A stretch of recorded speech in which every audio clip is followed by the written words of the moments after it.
Video பார்த்துட்டு எல்லாருக்கும் முதல்ல ஒரு வணக்கம். இன்னைக்கு எந்த மாதிரியான மூவியை பார்க்க போறோம் பாத்தீங்கன்னா பிளாக் அப்படின்ற படத்தை பத்தி தான். இந்த படத்தோட டைரக்டர் கேஜி சுப்பிரமணி அவர்கள். இந்த படத்துல மியூசிக் பண்ணது யார் பாத்தீங்கன்னா சாம் சிஎஸ். மெயின் ரோல்ல யாராவது நடிச்சிருக்காங்க பாத்தீங்கன்னா ஜீவா அவர்கள் நடிச்சிருக்காங்க.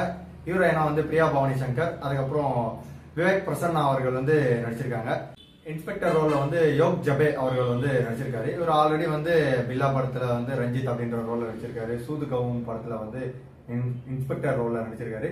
இந்த படத்துலயும் பாத்தீங்கன்னா இன்ஸ்பெக்டர் ரோல் கொடுத்துருக்காங்க. ஃபர்ஸ்ட் இந்த படம் பார்க்கும்போது பாத்தீங்கன்னா ரொம்ப த்ரில்லரான ஒரு சயின்ஸ் ஃபிக்ஷன் படம் தான். ஏன் அப்படின்னு பாத்தீங்கன்னா ஒரே சீன் திரும்ப திரும்ப வர மாதிரி தெரிஞ்சிருக்கும். ஆனா படத்தை கொஞ்சம் கான்சென்ட்ரேட் பண்ணாம விட்டுட்டோம் அப்படின்னா இந்த கதை ஸ்டார்டிங் டு எண்ட் வரைக்கும் சுத்தமா புரியவே புரியாது. இந்த படத்தோட பட்ஜெட் 20 கோடி செலவு பண்ணி எடுத்திருக்காங்க. பாக்ஸ் ஆபீஸ்ல ஹிட் அடிச்சுதா அப்படின்னு கேட்டா பெரிதளவுல ஹிட் அடிக்கல. அதுக்கு காரணம் இந்த படத்தோட கதைக்காலம் கிடையாது. இந்த படத்தை கூட இன்னொரு படம் வந்தது, தலைவர் படம், வேட்டையன் படம். வேட்டையன் படம் வந்ததுனாலே இந்த படம் வந்ததா இல்லையானே பாதி பேருக்கு தெரியாமே போயிடுச்சு. தெரிஞ்சவங்க கொஞ்சம் பேர் தான் பார்த்ததுனால இந்த படம் பெருசா வெளியே வராம போயிடுச்சு. இன்னும் இந்த படம் பார்க்கும்போது எப்படி இருந்ததுன்னா 2 மணி நேரம் படம், ஜீவா படம், அதாவது ஹீரோயின் பிரியா பவானி சங்கர் இருக்கிறதுனால சரி ஓகே பார்க்கலாம் எப்படி இருக்குன்னு அப்படி பார்த்தேன். ஆனா பார்த்ததுக்கு அப்புறம் ஏன்டா எவ்வளவு நாளுக்கு அப்புறம் இந்த படத்தை பார்த்தோம்னு தான் ஃபீல் கொடுத்தது. ஏன்னா அவ்வளோ டிஃப்ரெண்டான ஸ்டோரியை எடுத்திருக்காங்க. ஆல்ரெடி இந்த படம் வேற ஒரு லாங்குவேஜ்ல எடுத்த படம் தான். தமிழ்ல இப்ப எடுத்திருக்காங்க. கேஜி சுப்பிரமணியம் அவர்கள் எடுத்திருக்காரு. பட் ஆனா நமக்கு தமிழ்ல பாக்குறப்ப எந்த அளவுக்கு நம்ம ரசிக்கும்படியா வைக்க முடியுமோ அந்த அளவுக்கு ரசிக்கும்படியா வச்சிருக்காரு தான் சொல்லணும். ஆனா அதான் இந்த படத்தோட இன்னொரு பிளஸ்.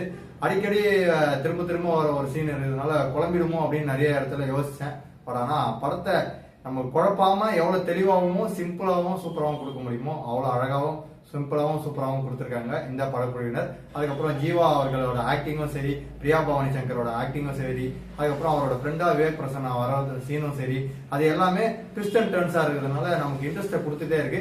இந்த படத்தோட கிளைமேக்ஸ் எப்படி முடிப்பாங்கன்றது ஒரு பெரிய கேள்விக்குறியாவே இருந்தது படம் பாக்குற ஃபர்ஸ்ட் ஹாஃப் முடிஞ்சதுக்கு அப்புறம். ஏன்னா இந்த மாதிரி படத்தை கிளைமேக்ஸ் முடிக்கிறது அவ்வளவு ஈஸியான விஷயம் கிடையாது. பட் ஆனா சூப்பரா டைரக்டர் முடிச்சிருக்கிறது ரொம்ப வரவேற்கக்கூடியது.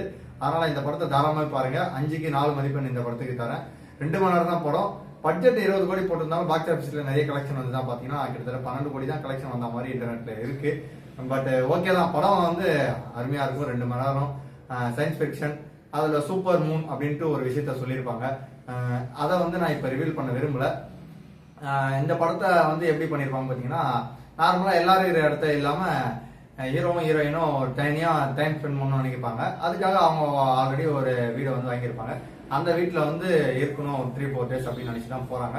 பட் ஆனா போன அவங்களுக்கு இவ்வளவு விஷயம் நடக்கும்னு தெரியாம போயிடுச்சு. போன இடத்துல அவங்க மட்டும் தான் அந்த வீட்லயே இருக்காங்க.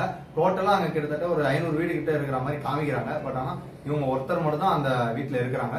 மத்த யாருமே அந்த வீட்டுக்கு வரல. ஏன்னா அவங்க தான் ஃபர்ஸ்ட் இது பண்ணிருக்காங்க. அதனால அவங்க மட்டும் தான் இருக்காங்க.